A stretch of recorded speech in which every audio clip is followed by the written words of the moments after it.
Hello दोस्तों, mechanical structure mirror में आपका स्वागत है। कन्वेयर बेल्ट से रिलेटेड जो भी इंटरव्यू में क्वेश्चन और उसका आंसर पूछे जाते हैं, मैं उनका आज कुछ क्वेश्चन का आंसर सटीक रूप से उसका इंग्लिश और हिंदी दोनों में अनुवाद करके मैं आप लोगों को बताऊंगा। जो आप लोग को मैकेनिकल फिटर, इंजीनियर या ट्रेनिंग में कहीं जाते हैं इंटरव्यू देने के लिए, वो ज़्यादातर पूछे जाते हैं। तो चल बने रहिए हमारा वीडियो पे और चलते हैं अपना क्वेश्चन आंसर टॉपिक पे। हाँ तो दोस्तों, आज का पहला क्वेश्चन है, when were conveyor belt invented. Conveyor belt का आविष्कार कब हुआ? कन्वेयर बेल्ट का इस्तेमाल 19वीं शताब्दी में 1892 ईस्वी में कन्वेयर बेल्ट का आविष्कार हुआ। अगला क्वेश्चन है, who invented the conveyor belt. किसने कन्वेयर बेल्ट का आविष्कार किया? थॉमस रोबिस जो हैं इसका आविष्कार किए और फिर उसके आगे चल के उसके बाद डेवलप होते हुए बड़े साइज में कन्वेयर बेल्ट का इस्तेमाल हुआ और उसका उपयोग हुआ जो कोयला ढोने में और आयरन ओर या दूसरे प्रोडक्ट को ढोने में इसका काम किया गया, जो बड़े लेवल में इंडस्ट्री लेवल पे भी इसका इस्तेमाल हुआ। अगला क्वेश्चन बहुत ही इम्पोर्टेंट है, what is conveyor belt. Conveyor belt क्या है?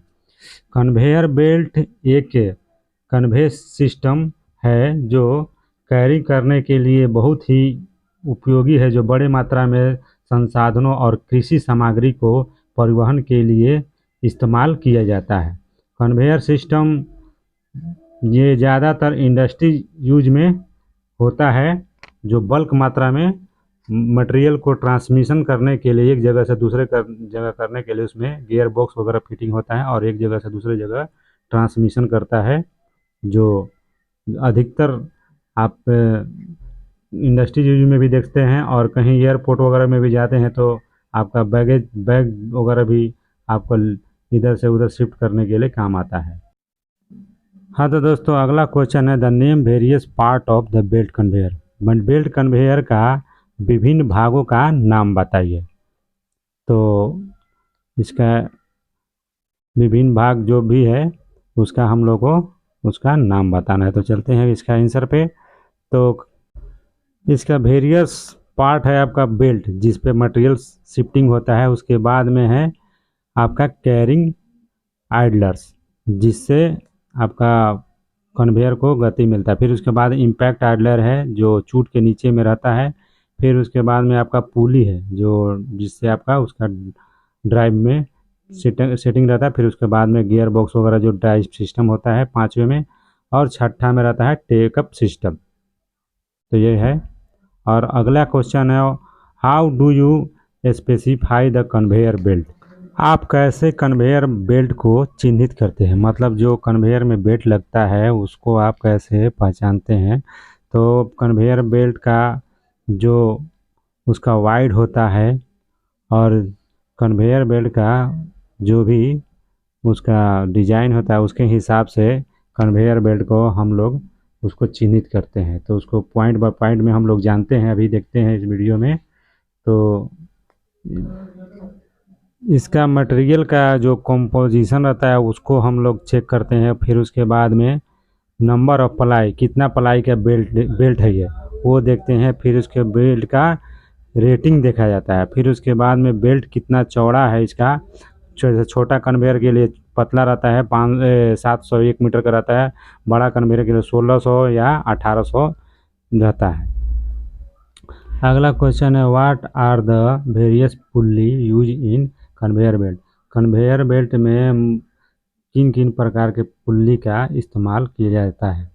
तो दोस्तों, इसका आंसर है, इसका कन्वेयर बेल्ट में हेड पुल्ली, पहला tail pulley, snap pulley, bend pulley और टेकअप पुल्ली का इस्तेमाल किया जाता है। अगला क्वेश्चन है, which is the largest and smallest pulley among above the pulley. मतलब कन्वेयर बेल्ट में सबसे बड़ी पुल्ली और सबसे छोटी पुल्ली कौन सी है? तो इसका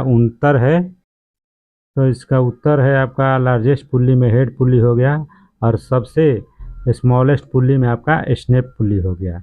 जो हेड पुल्ली जो है आगे में लगा रहता है जिसमें ड्राइव सिस्टम रहता है, और उसी का जस्ट नीचे स्मॉलेस्ट पुल्ली स्नब पुल्ली होता है। हाँ तो दोस्तों अगला क्वेश्चन है, what are the reason for operating ZSS. ZSS क्या क्या इस्तेमाल है, कन्वेयर बेल्ट में जेडएसएस क्यों लगाया जाता है और उसका इस रीजन क्या है, कारण क्या है। तो दोस्तों इसका आंसर है, हाँ तो दोस्तों जेडएसएस का फुल फॉर्म है जीरो स्पीड स्विच। तो इसका ऑपरेटिंग सिस्टम जो कंडीशन है वो उसको जैसे चेक करता है कि सिस्टम अपना चल रहा है या बंद है। तो जैसे बीच में बेल्ट टूट जाता है, बेल्ट कट हो गया, तो आपका ड्राइव घूमेगा और बेल्ट नहीं घूमेगा, तो जो इसका टेल पुली में जेडएसएस सिस्टम लगा रहता है और वो बंद हो जाएगा, तो हम लोग को पता चल जाएगा और भारी नुकसान होने से बच जाएगा। दूसरा रीजन है, बेल्ट अगर स्लिप हो रहा है हेड पुल्ली जो, और बेल्ट वहीं है और गियर बॉक्स भी अगर घुमा रहा है, पुल्ली घूम रहा है, तो भी हम लोग को पता चल जाएगा कि इस बेल्ट नहीं चल रहा है और अपना बेल्ट वगैरह जलने से या और कुछ बड़ी दुर्घटना होने से बच जाएगा। तो इसके लिए जेडएसएस का इस्तेमाल किया जाता है और उसमें लगाया हुआ होता है। हाँ तो दोस्तों अगला question, what are the possible reason for belt running off at head pulley. Head pulley पर बेल्ट खिसकने का संभावित कारण क्या है। इसका मतलब हुआ जो बेल्ट का जो है हेड पुल्ली से वो इधर उधर साइड हो रहा है और उसका जो बेल्ट है खिसक रहा है, तो उसका रीजन क्या है।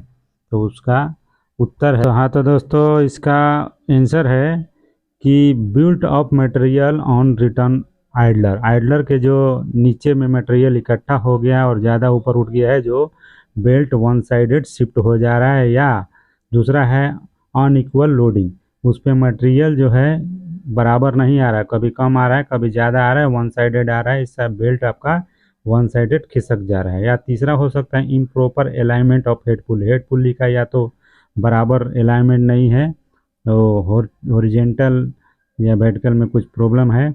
और चौथा कारण हो सकता है कि not working of alignment, self alignment, जो सेल्फ अलाइनमेंट फ्रेम होता है वो उसका काम नहीं कर रहा है, उसका रोलर वगैरह घूम नहीं रहा है, इससे भी इसका प्रॉब्लम आता है। अगला क्वेश्चन है दोस्तों, what is the reason for a conveyor belt run to one side.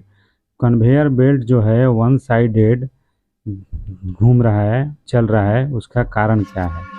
तो कभी कभी बरसात के सीजन में या मटेरियल इधर उधर इकट्ठा होता है तो वन साइडेड होता है, तो उसका हम लोग आंसर जानेंगे अभी। तो दोस्तों इसका आंसर है, it is due to improper loading of belt and failure of self line. जो अगला क्वेश्चन में भी हम लोग ने भी पढ़ा कि वन साइडेड जब बेल्ट जा रहा है तो उसका कारण होता है कि बराबर लोडिंग नहीं है और मटेरियल जो है कम ज़्यादा उस पर आ रहा है, वन साइडेड आ रहा है, इसीलिए बेल्ट आपका इधर उधर भाग रहा है। अगला पॉइंट हो सकता है कि जो उसका बेल्ट कन्वेयर में सेल्फ अलाइनिंग रोलर दिया जाता है, वो रोलर बराबर काम नहीं कर रहा है और उसका रोलर भी नहीं घूम रहा है, ये भी हो सकता है। हाँ तो दोस्तों ये था आपका टॉपिक। हाँ तो दोस्तों अभी हम लोग इंटरव्यू में पूछे जाने वाले क्वेश्चन के बारे में हम लोगों ने जानकारी किया। अभी मिलते हैं अगले वीडियो में। अभी तक हमारे वीडियो में बने रहने के लिए आप लोग का बहुत बहुत धन्यवाद। मिलते हैं नेक्स्ट टॉपिक और नए वीडियो।